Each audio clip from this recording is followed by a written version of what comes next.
Hello दोस्तों। तो आज हम पढ़ेंगे अपने जनरल एग्जामिनेशन का फर्स्ट टॉपिक पैलर। सबसे पहले ये पैलर है क्या?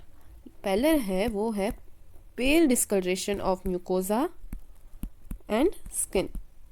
अपनी जो म्यूकोजा होती है, स्किन होती है, उसमें उसके अंदर प्रेजेंट ब्लड के कारण हमें वो थोड़ी रेडिश टिंज दिखाई देती है।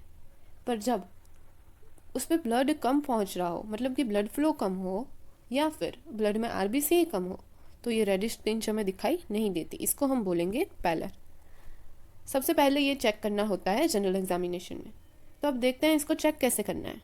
जैसे कि यहाँ पे फोटो दिखाई गई है, सबसे पहले एज यूजल आपको कंसेंट लेना है और उसके बाद पेशेंट की लोअर आईलिड जो है उसको नीचे करके उसकी लोअर पल्पेब्रल कंजक्टिवा देखनी है।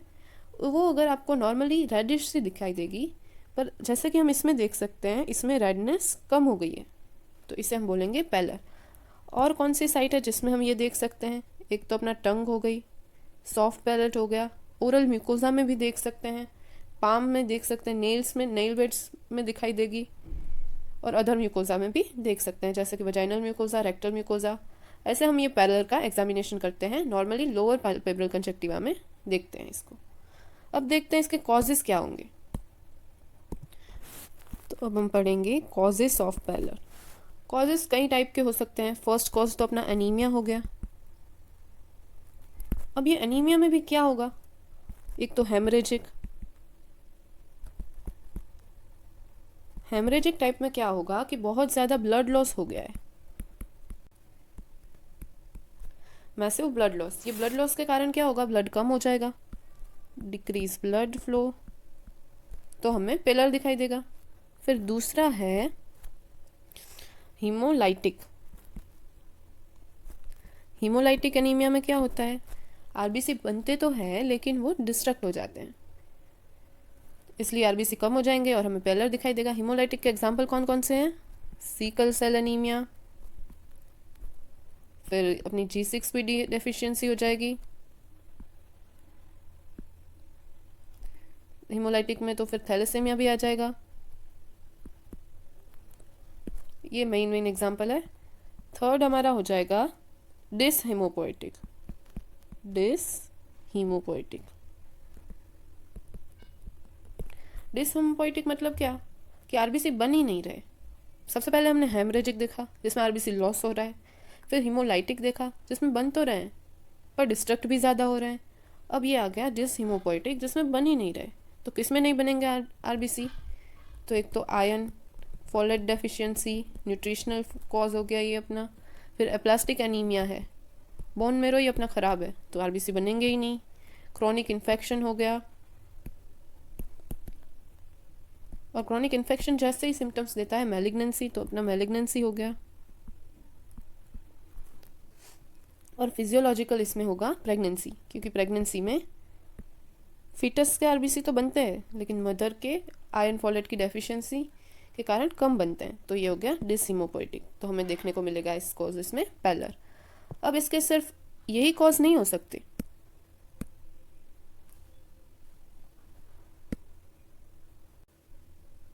तो ये हमने पढ़ा फर्स्ट कॉज पैलर का एनीमिया, जिसमें हीमोरेजिक, हीमोलाइटिक और डिस हीमोपोएटिक 3 टाइप की हमने बात की। अब दूसरा होगा वाजो कंस्ट्रिक्शन।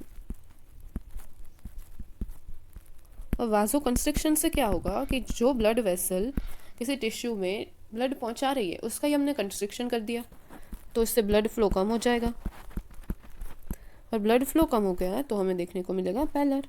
अब वाजो कंस्ट्रिक्शन किस किस में होता है वो हम देखते हैं। तो पहले तो शॉक हो गया, शॉक में हाइपोटेंशन हो जाता है तो वाजो कंस्ट्रिक्शन हो जाएगा ब्लड प्रेशर मेंटेन करने के लिए। सेकंड हो गया अगर कोल्ड में जा रहे हो तो कोल्ड में भी वाजो कंस्ट्रिक्शन हो जाता है। और थर्ड हो गया ऑक्लूजन, अगर ब्लड वेसल के बीच में कुछ आ गया है। ऑक्लूजन किस कारण से हो सकता है? एथेरोस्क्लेरोसिस से हो सकता है, कोई मैलिग्नेंट मास है अगर तो मैलिग्नेंसी से हो सकता है, बिनाइन ट्यूमर हो अगर वेसल का तो उससे हो सकता है। बिनाइन ट्यूमर को बोलते हैं हिमेंजियोमा, तो हिमेंजियोमा के कारण हो सकता है। तो वाजो कंस्ट्रिक्शन से ये 3 टाइप से अपने पैलर हो सकता है। एक तो शॉक आ गया, कोल्ड एक्सपोजर है या फिर ऑक्लूजन है। अब हम देखते हैं तीसरा कॉज, वो है अपना क्यूटेनियस कॉज। क्यूटेनियस कॉज कैसा है कि मतलब ब्लड फ्लो ठीक है, उसमें आरबीसी भी है, लेकिन फिर भी हमें पेल स्किन दिख रही है। तो इसका कारण स्किन में भी कुछ हो सकता है। तो फर्स्ट रीज़न उसका हो सकता है थिक स्किन। अगर पर्सन की स्किन ही थिक है तो हमें नीचे आरबीसी या फिर ब्लड का कलर नहीं दिखाई देगा, तो वो हो गया क्यूटेनियस कॉज। और हो जाएगा इडीमा, ब्लड वेसल और स्किन के बीच में फ्लूइड भरा हुआ है तो हमें कैसे दिखेगा कलर। तो इडीमा हो गया सेकंड कॉज। और थर्ड कॉज हो गया मिक्सडीमा। मिक्सडीमा भी क्या होता है, इडीमा होता है। मिक्सडीमा मतलब हाइपोथायरॉयडिज्म। हाइपोथायरॉयडिज्म में मेटाबॉलिज्म कम होती है और इडीमा भी होता है, तो इडीमा के कारण हमें पैलर दिखाई देगा, रेडनेस दिखाई नहीं देगी। तो ये थे अपने कॉजेस ऑफ पैलर। तो ये हमें देखना है जनरल एग्जामिनेशन के फर्स्ट पॉइंट में। पैलर मतलब पेल म्यूकोजल और स्किन डिस्कलरेशन सबसे पहली और मोस्ट कॉमन साइट है लोअर पैल्पेब्रल कंजक्टिवा, और हम tongue, soft palate, palm, nails, other mucosa में भी देख सकते हैं।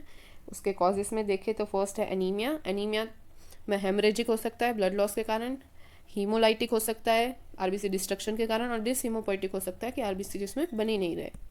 और दूसरा कॉज हो गया वाजोकंस्ट्रिक्शन। वाजोकंस्ट्रिक्शन कोल्ड एक्सपोजर से हो सकता है, शॉक के कारण हो सकता है, ऑक्लूजन के कारण हो सकता है, जिसमें ब्लड फ्लो कम हो जाएगा तो पैलर दिखाई देगा। और थर्ड कॉज हो गया स्यूडो पैलर, भी इसे हम कह सकते हैं क्योंकि ये क्यूटेनियस कॉज है, इसमें ब्लड फ्लो भी ठीक है और आरबीसी भी ठीक है, फिर भी हमें पैलर दिखेगा।